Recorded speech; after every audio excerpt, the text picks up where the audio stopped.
बोल news headquarter. अस्सलामुअलैकुम। बोल न्यूज़ हेडक्वार्टर्स के साथ मैं हूं अफशीन कुरैशी और मैं हूं सोनिया शेख। न्यूज़ हेडलाइंस आपने जानी, बुलेटिन की अहम खबरों में शामिल करेंगे। सदर की इलेक्शन की तजवीज़, चीफ जस्टिस का सवाल,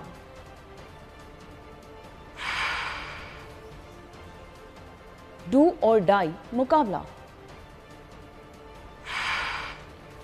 मंशा बम गिरफ्तार और बिजली चोरों की शामत। बुलेटिन का बाकायदा आगाज करेंगे। सदर मुमलिकत ने 6 नवंबर को आम इंतखाबात कराने की तजवीज़ दे दी। डॉक्टर आरिफ अलवी ने चीफ इलेक्शन कमिश्नर को खत लिख दिया। लिखा गया कि इलेक्शन कमीशन कौमी और सूबाई असम्बलियों के इंतखाबात एक ही दिन करवाने के लिए आला अदलिया से रहनुमाई हासिल करे। खत में शिकवा भी किया गया कि आईनी जिम्मेदारी की तकमील के लिए चीफ इलेक्शन कमिश्नर को बुलाया गया, लेकिन उन्होंने इनकार कर दिया। आइन के मुताबिक इंतखाबात 90 रोज में लाजमी हैं। वक्त गुजरता जा रहा है। अच्छा है कि 6 नवंबर 2023 को इंतखाबात करा लिए जाएं। सदर मुमलिकत ने chief election commissioner Sikandar Sultan Raja को खत लिख दिया। सदर मुमलिकत ने लिखा कि 9 अगस्त को असेंबली तहलील की थी। आइन के आर्टिकल 48(5) के तहत सदर का इख्तियार है कि 90 दिन के अंदर आम इंतखाबात की तारीख दे। सदर डॉक्टर आरिफ अलवी ने खत में लिखा कि आइनी जिम्मेदारी पूरी करने के लिए चीफ इलेक्शन कमिश्नर को मुलाकात के लिए मदऊ किया गया। चीफ इलेक्शन कमिश्नर ने जवाब के बरअक्स मौक़िफ़ इख्तियार किया और कहा कि ये इलेक्शन कमीशन का इख्तियार है। सदर डॉक्टर आरिफ अलवी ने लिखा कि वफाक को मजबूत बनाने के लिए कौमी असम्बली सूबाई असम्बलियों के आम इंतखाबात एक ही दिन करवाए जाने पर इत्तफाक है। इलेक्शन कमीशन आज़ादाना मुनसिफाना इंतखाबात के इनेकाद के लिए आइनी और कानूनी इक़दामात की पाबंदी करे। सदर ने तजवीज़ दी कि इलेक्शन कमीशन कौमी और सूबाई असम्बलियों के एक ही दिन इंतखाबात करवाने के लिए आला अदलिया से रहनुमाई हासिल करे। सदर मुमलिकत ने 6 नवंबर की तजवीज़ दी है, लेकिन इंतखाबात की तारीख देना इलेक्शन कमीशन का इख्तियार है। मेरा अंदाजा है कि जनवरी के वस्त या आखिर में इलेक्शन हो सकते हैं। निगरान वज़ीर आज़म अनवारुल हक काकड़ का निजी टीवी को इंटरव्यू। कहा, इलेक्शन कमीशन जल्द ही इस नतीजे पर पहुंच जाएगा कि किस तारीख को इलेक्शंस करवाने हैं। इलेक्शन के लिए निगरान हुकूमत की तैयारी मुकम्मल है। सिक्योरिटी, फंडिंग या दीगर कामों के लिए पूरी तरह से तैयार है। सदर मुमलिकत आरिफ अलवी का आम इंतखाबात से मुताल्लिक़ खत इलेक्शन कमीशन को मौसूल। चीफ इलेक्शन कमिश्नर ने खत की रोशनी में आइंदा का लाहे अमल तय करने के लिए अहम इजलास आज तलब कर लिया। चीफ इलेक्शन कमिश्नर ने सेक्रेटरी इलेक्शन कमीशन और DG लॉ को खत पर फौरी मुशावरत करने की हिदायत कर दी। कानूनी टीम की तजावीज़ की रोशनी में इलेक्शन कमीशन आज के इजलास में अहम फैसले करेगा। इलेक्शन कमीशन की कानूनी टीम ने इजलास में सदर मुमलिकत के खत का जायजा लिया। मुख्तलिफ तजावीज़ तैयार कर ली गई। कानूनी टीम अपनी तजावीज़ इलेक्शन कमीशन के इजलास में पेश करेगी। यहाँ आपको बताएं कि कमर जमान कायदा कहते हैं कि इलेक्शन पर पीपल्स पार्टी और सदर मुमलिकत का मौक़िफ़ एक नहीं है। पीपल्स पार्टी 90 दिन इंतखाबात करवाना चाहती है, लेकिन तारीख देना सदर मुमलिकत का इख्तियार नहीं है। बोल के प्रोग्राम में बातचीत करते हुए कहा कि आसिफ जरदारी और बिलावल भुट्टो में कोई इख्तलाफ नहीं है। मात्र सदर साहब एक जगह पे नहीं है। सदर साहब का मौक़िफ़ एक तो 90 रोज के अंदर इंतखाब का है और दूसरा ये है कि उन्होंने डेट दी है और उन्होंने कहा ये मेरा इख्तियार है और हम समझते हैं कि ये सदर का इख्तियार नहीं है। इलेक्शन कमीशन इस बात का जवाब ऑलरेडी दे चुका है कि ऐसा मुमकिन नहीं है, ये सदर का इख्तियार नहीं है। अक्सर लोगों को पता ही होता है, इसके बावजूद वो अपनी सियासी मजबूरियों के तहत, सदर साहब की अपनी मजबूरी है, उनकी जमात का प्रेशर होगा, तो ये पता होने के बावजूद जो फैसले किए जाते हैं वही अदालतों में चैलेंज होते हैं। CEC अपने कारकुनों के फैसले की पाबंद है। ये आईनी, कानूनी और सियासी तौर पे दुरुस्त तरीन बात है। इसमें कोई इख्तलाफ वाली बात नहीं, ना उसमें कोई सदर साहब का या जरदारी साहब के साथ उनके इख्तलाफ का इशू है। उनकी अपनी राय में इख्तलाफ हो सकता है। सदर का इलेक्शन की तारीख के बारे में खत अलामती है। सदर ने अपनी राय पेश की है और तजवीज़ दी है। इलेक्शन कमीशन इजलास बुलाकर इसको बाद तरीके से मुस्तरद कर सकता है। साबिक सेक्रेटरी इलेक्शन कमीशन कुंवर दिलशाद की बोल न्यूज़ से गुफ्तगू। कुंवर दिलशाद ने कहा कि वज़ारत कानून और वज़ीर कानून सदर को तमाम आइनी मामलात से आगाह कर चुके थे। में जो इलेक्शन कमीशन खत लिखा है वो एक अलामती खत है, तजवीज़ पेश की है, अपनी राय दी है। उस राय को देखना इलेक्शन कमीशन पाकिस्तान के जो कमीशन है वो उसको गौर खोज करेगा और उसको एक इंतहाई अदब के तरीके से जवाब देगा कि जनाब इलेक्शन कमीशन जो है आर्टिकल 51 के तहत मर्दमशुमारी के नोटिफिकेशन के बाद हल्का बंदियां करवा रहा है और साथ साथ इंतखाबी की तैयारी भी मुकम्मल हो रही है। तो हम ये रोड मैप दे चुके हैं। 30 नवंबर को तमाम गजट नोटिफिकेशन करने के बाद हम इंतखाब का तारीख देने के बारे में मशावरत करेंगे। सदर मुमलकत ने उस खत की रोशनी में लॉ मिनिस्ट्री से राय ली। लॉ मिनिस्ट्री ने वही मौका इख्तियार किया जो इलेक्शन कमीशन पाकिस्तान का था। कल उनकी मुलाकात हुई है वफाकी वज़ीर कानून के साथ। वफाकी वज़ीर कानून ने भी उनको तमाम सियाक़ो सबाब से आगाह किया। इसके बावजूद भी खत लिखना जो है ये मुनासिब नहीं है और इलेक्शन कमीशन पाकिस्तान अपना गौर खोज करने के बाद मेरी राय में इसको मुस्तरद कर देगा। इलेक्शन कमीशन आज़ाद आईनी इदारा है, खुद मुख्तारी का एहतराम किया जाए। वफाकी और सूबाई वुज़राए कानून ने जमहूरी उसूलों की पासदारी को ज़रूरी करार दे दिया। वुज़राए कानून इजलास में वाज़ेह किया गया कि इंतखाबात की तारीख का ऐलान सिर्फ इलेक्शन कमीशन का इख्तियार है। आइन की किसी एक शिक को अलग से नहीं पढ़ा जा सकता। आइन का जायज़ा मजमूई तौर पर ही लिया जा सकता है। तमाम रियासती इदारे शफाफ और मुनसिफाना इंतखाबात के लिए इलेक्शन कमीशन के इख्तियार का एहतराम करें। सिक्योरिटी और माली मामलात के पेश नज़र इलेक्शन एक ही रोज़ में करवाए जाएं।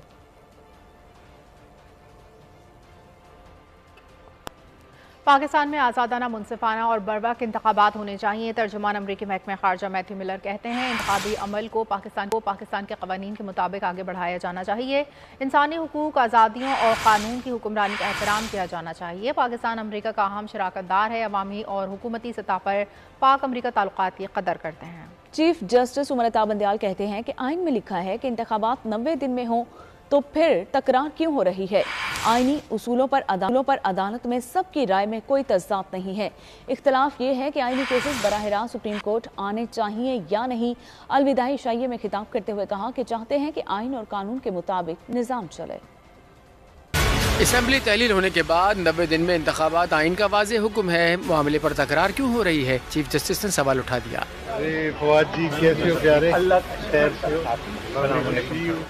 सुप्रीम कोर्ट बार एसोसिएशन की जानिब से अपने एजाज़ में दी गई अलविदाई तकरीब से खिताब में चीफ जस्टिस ने कहा, सुप्रीम कोर्ट और हाई कोर्ट का काम आइन की पासदारी और तहफ़्फ़ुज़ करना है। आइनी उसूलों पर अदालत में सबकी राय में कोई तसाद नहीं। इख्तलाफ ये है कि आइनी केसेस बराह रास्त सुप्रीम कोर्ट आने चाहिए या नहीं। चीफ जस्टिस ने कहा, हमारे जजेस के आज़ाद होने के बारे में किसी को शक नहीं होना चाहिए। हाई कोर्ट में ताकत और हौसले वाले जजेस मौजूद हैं। आइन के तहत हमारी कानून की छतरी है। अपने ओहदे पर बात करते हुए चीफ जस्टिस ने कहा, एक जमाना था जब हम अज़ खुद नोटिस लेते थे, अब हमने अज़ खुद नोटिस को कंट्रोल किया है। अज़ खुद नोटिस अवामी मफाद और बुनियादी हुकूक पर होना चाहिए। चीफ जस्टिस ने बताया कि जैसे ही जिम्मेदारी संभाली, आइनी नुकात का एक तसलसल था। 12 जजेस के साथ 23,000 मुकदमात के फैसले किए। हमारी कोशिश से 2,000 केसेस की कमी हुई। हमारे फैसलों को सराहा भी गया। पाकिस्तान और श्रीलंका के दरमियान आज डू और डाई मुकाबला होगा। जो टीम जीतेगी फाइनल में जाएगी, लेकिन पाकिस्तान पर बादलों के खतरात भी मंडला रहे हैं। अगर बारिश के बायस मैच ना हो सका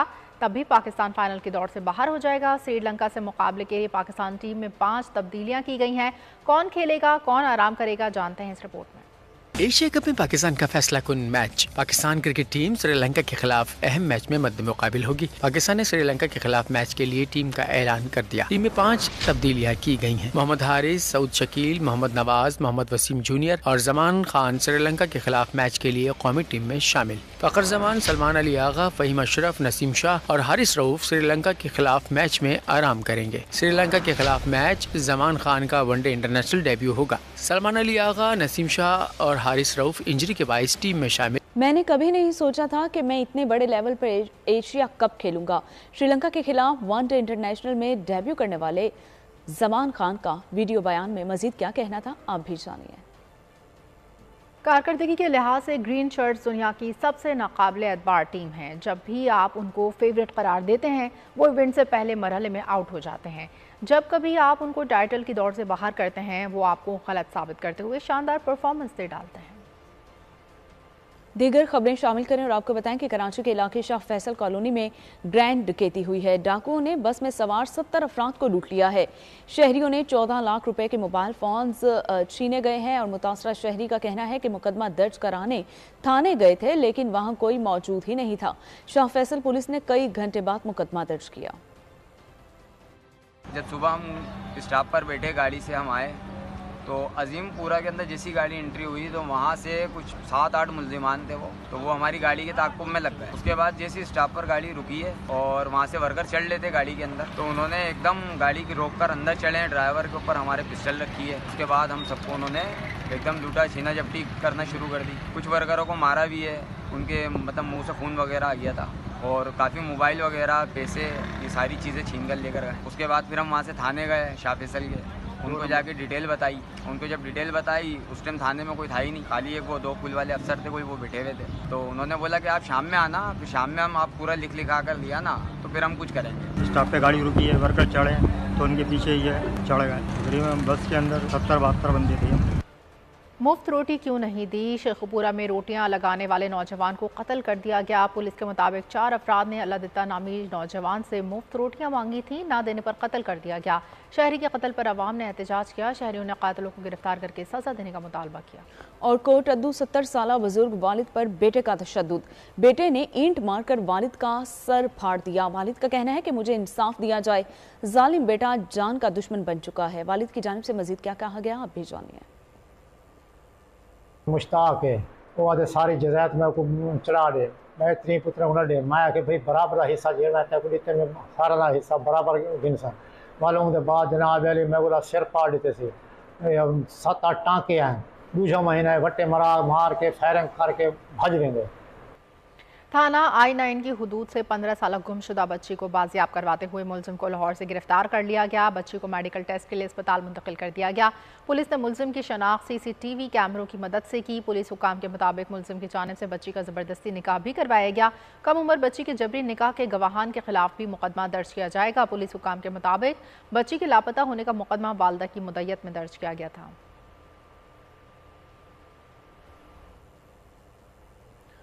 और शकरगढ़ के नवाही गांव अमरियाल में TR गार्ड की बनी खस्ता मकान की छत गिर गई है। 3 बच्चे नीचे दब गए हैं। 4 साल बच्ची जाँ बहक हो गई है। 2 जख्मी बच्चों को हॉस्पिटल मुंतकिल कर दिया गया है, जिनकी हालत तशवीशनाक है।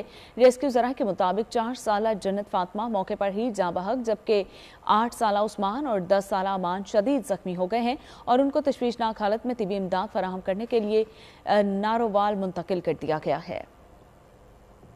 लाहौर पुलिस का बड़ा एक्शन, कब्जा माफिया के सरगना मंशा बम को टाउनशिप से गिरफ्तार कर लिया गया।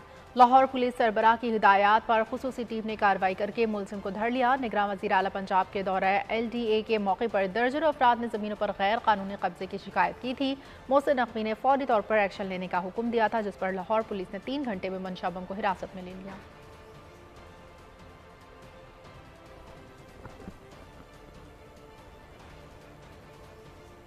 इलेक्शंस की तारीख है का चीफ इलेक्शन कमिश्नर को मालूम है ना हमें।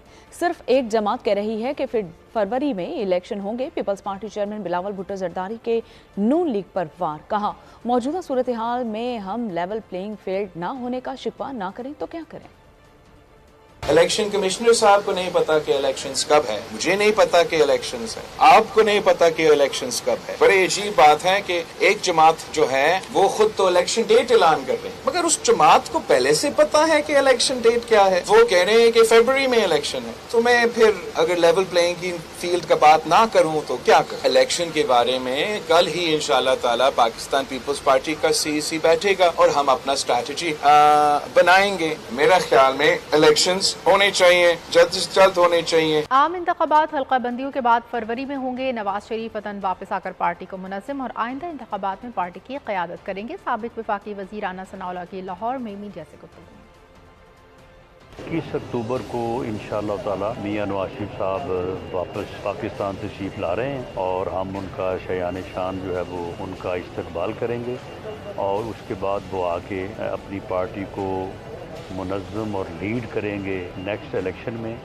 और ये इलेक्शन जो है इसमें कोई दूसरी राय नहीं है कि डिलिमिटेशन एक ज़रूरत थी, आईनी ज़रूरत थी और एक सेंसस का इत्तफाक़ी राय से जो है वो मंजूर हो जाना, अप्रूव हो जाना, ये बहुत बड़ी ब्लेसिंग है, ये एक नेशनल अचीवमेंट है। तो ये अगला इलेक्शन नए सेंसस पे होना था और सेंसस की रिक्वायरमेंट है कि डिलिमिटेशन हो। PTI का मुस्तकबिल बतौर सियासी जमात मानते हैं कि बिल उसका टिकली जो है वो उनको मौका चाहिए, वो इलेक्शन में जो है वो हिस्सा लें। एक सियासी जमात के तौर पे, लेकिन वो जथा और वो अनासर उन्होंने 9 का वाक़या किया है, उन पीटीआई से पीटीआई को खुद अलहदा कर देना चाहिए। आर्मी चीफ ने कहा है कि पाकिस्तान तुर्किया ताल्लुकात मजबूत और बरादराना हैं जो हमेशा कायम रहेंगे। जनरल आसिम का दौरा तुर्किया, सदर उर्दवान समेत तुर्किया के तमाम अफवाज के कमांडर से मुलाकात की। जनरल आसिम को लेजन ऑफ मेरिट से भी नवाजा गया। Chief of army staff general Asim Munir का दौरा तुर्किया। बयान में कहा कि पाक फौज तुर्किया की बर्री अफवाज को मुतादिद शोबों में मुकम्मल ताउन फराहम करने के लिए हमेशा तैयार है। पाकिस्तान हमेशा अपने तुर्क भाइयों के साथ मुसीबत और खुशी के लम्हात में खड़ा रहा है और दोनों ममालिक के दरमियान बरादराना ताल्लुकात को मजीद मजबूत करता रहेगा। जनरल आसिम के दौरे का मकसद दोनों बरादर ममालिक के माबैन फौजी और दिफाई ताउन को बढ़ाना है। आर्मी चीफ ने सदर एर्दोवान समेत वज़राए खारजा और दिफा, तुर्क जनरल स्टाफ के कमांडर और तुर्किया की बर्री और फजाई अफवाज के कमांडर से मुलाकातें की। आर्मी चीफ ने अंकारा में तुर्किया के अजीम रहनुमा मुस्तफ़ा कमाल अतातुर्क के मज़ार पर हाजिरी दी और फूल रखे। आर्मी चीफ की तुर्क लैंड सर्विसेज के हेडक्वार्टर्स आमद पर उनका प्रतपाक इस्तकबाल किया गया, जबकि चाको-चौबंद दस्ते ने उन्हें गार्ड ऑफ ऑनर पेश किया। पाक बहरिया के लिए रोमानिया में तैयार किया जाने वाला तीसरा यरमोक क्लास ऑफ शोर patrol vessel PNS Husnain launch कर दिया गया। डोमेन शिप यार्ड में PNS हुसनैन की लॉन्चिंग तकरीब के मेहमान खुसूसी पाक बहरिया के सरबरा एडमिरल मोहम्मद अमजद खान नियाजी थे। पाक बहरिया में नए यरमोक क्लास जहाज़ों को उनकी सलाहियतों की बदौलत गाइडेड मिसाइल ग्रेड्स को दर्जा दिया जाएगा। अमजद खान नियाजी ने अपने खिताब में डायमंडशिप यार्ड की पेशावराना महारत और पाक बहरिया को जदीद टेक्नोलॉजी की फराहमी पर शिप यार्ड इंतजामिया को सराहते हुए बहरी अमन इस्तेहकाम के हवाले से पाक बहरिया की काविशों को उजागर किया। तर्जुमान पाक बहरिया के मुताबिक PNS हुसनैन जदीद तरीन हथियारों और टेक्नोलॉजी से लैस होगा और इसकी शमूलियत से मैरीटाइम सिक्योरिटी के लिए पाक बहरिया की सलाहियतों में मजीद इजाफा होगा। चीनी खाद, पेट्रोलियम और डीजल समेत दीगर की चोरी के खिलाफ शहर शहर क्रैकडाउन जारी है। क्वेटा में कस्टम और FIA की एंटी करप्शन सर्कल ने मुश्तरका कार्रवाई करके 2350 चीनी के पैकेट्स, 28,000 लीटर गैर मुल्की पेट्रोल और डीजल बरामद कर लिया है। कस्टम हुकाम की जानिब से नौकंडी अफगान बॉर्डर की तकरीब कार्रवाई में 9 नॉन कस्टम पेड गाड़ियों समेत 127 कार्टन गैर मुल्की सिगरेट्स बरामद कर लिए गए हैं और बरामदशुदा सामान की मालियत 8 करोड़ रुपए से जायद है। क्वेटा में ज़िला इंतजामिया का बड़ा एक्शन, चीनी की 6000 से जायद बोरियां बरामद कर ली गई। हाफिजाबाद में ज़िला इंतजामिया ने ज़ख़ीरा अंदोज़ के गोदाम पर छापा मारकर 30,000 से जायद बोरी चीनी, 20,000 बोरी गंदम और 1200 बोरी खाद बरामद कर ली है। लाड़काना में ज़ख़ीरा अंदोज़ों के लिए ज़मीन तंग कर दी गई है और कंबर शोदात कोट की 4 निजी राइस मिल्स से गंदम और खाद की 45,000 से ज्यादा बोरियां बरामद करके राइस मिल्स को सील कर दिया गया है। लकी मरवत में गोदामों पर छापों में हजारों बोरी चीनी बरामद कर ली गई है, जबकि जुड़वा शहरों में भी चीनी माफिया के खिलाफ क्रैकडाउन जारी है। पंजाब भर में हजारों टन गंदम और यूरिया खाद बरामद कर ली गई है।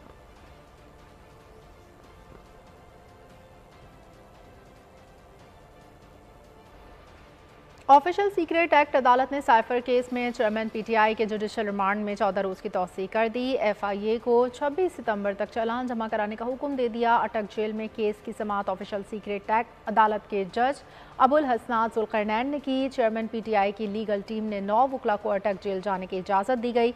साइफर केस की तहकीकात करने वाले FIA की टीम भी अटक जेल पहुंची। ज़राए के मुताबिक चेयरमैन PTI ने जेल हालात को तसल्ली बख्श करार दे दिया। अदालत ने शाह महमूद कुरैशी के जुडिशल रिमांड में भी 26 सितंबर तक तौसीक कर दी।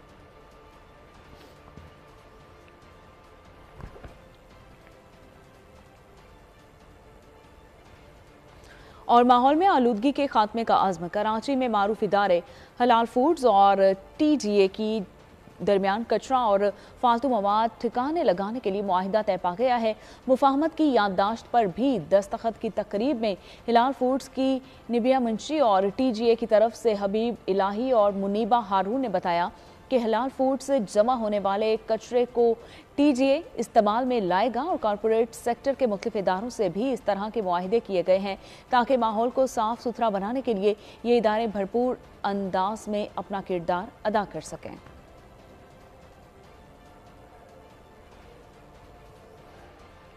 सुप्रीम कोर्ट में रेकॉर्डिक मंसूबे से मुतालिक सदारती रेफरेंस जस्टिस जमाल खान मदुखेल ने 11 सफ़ात पर मुश्तमिल तफसीली नोट जारी कर दिया। 11 सफ़ात पर मुश्तमिल फैसले में कहा गया कि रेकॉर्डिक मुआहिदा आइन और कानून के मुताबिक किया गया।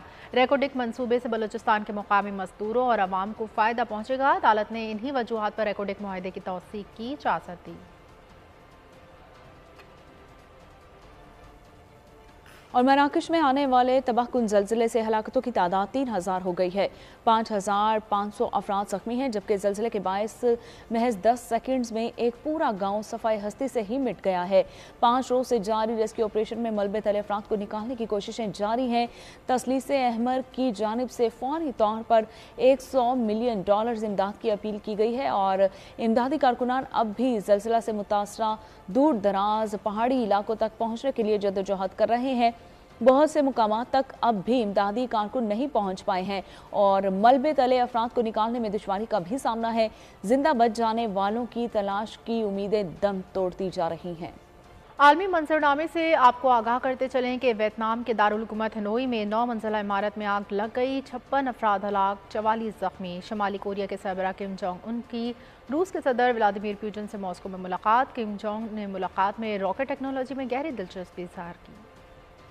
वियतनाम की दारुल हुकूमत हनोई में 9 मंजिला इमारत में भयानक आग भड़क उठी। आग में झुलस जाने के बाद 56 अफराद हलाक जबकि 44 जख्मी हो गए। मरने वालों में अक्सरियत बच्चों की है। मगरबी मुखालफत के बावजूद शुमाली कोरिया के सरबराह किम जोंग उन की रूस के सदर व्लादिमीर पुतिन से मुलाकात। किम जोंग ने मुलाकात में रॉकेट टेक्नोलॉजी में गहरी दिलचस्पी का इजहार किया। किम जोंग ने वाज़ेह कर दिया कि दौरे का मकसद स्ट्रेटेजिक ताल्लुकात को फरोग देना है। ईरान और इराक में हालात बिगड़ गए। इराकी कुर्दिस्तान में फौजी कार्रवाई का खदशा। ईरान ने मुमकिना फौजी कार्रवाई के पेश नजर सरहद पर हथियारों की मुंतकिली शुरू कर दी। बड़ी तादाद में गाड़ियां जंगी साजो सामान लेकर इराकी सरहद के करीब पहुंच गई। और आखिर में आपको बताएंगे तारीखी कस्बे में कदीमी रूहों की मौजूदगी, नौजवान कैसे अपनी जानें महफूज रख पाएंगे। Hollywood horror film blood lines का ट्रेलर जारी। फिल्म 6 अक्टूबर को सिनेमाघरों की ज़ीनत बनेगी। और इसी के साथ बोल न्यूज़ हेडक्वार्टर से फिलहाल इतना ही। मज़ीद खबरों के लिए विजिट कीजिए हमारी वेबसाइट bolnews.com। देखते रहिए बोल न्यूज़।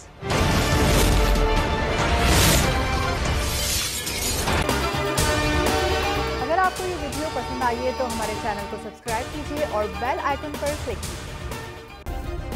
सब्सक्राइब करें और बेल दबाएं ताकि कोई खबर रह न जाए।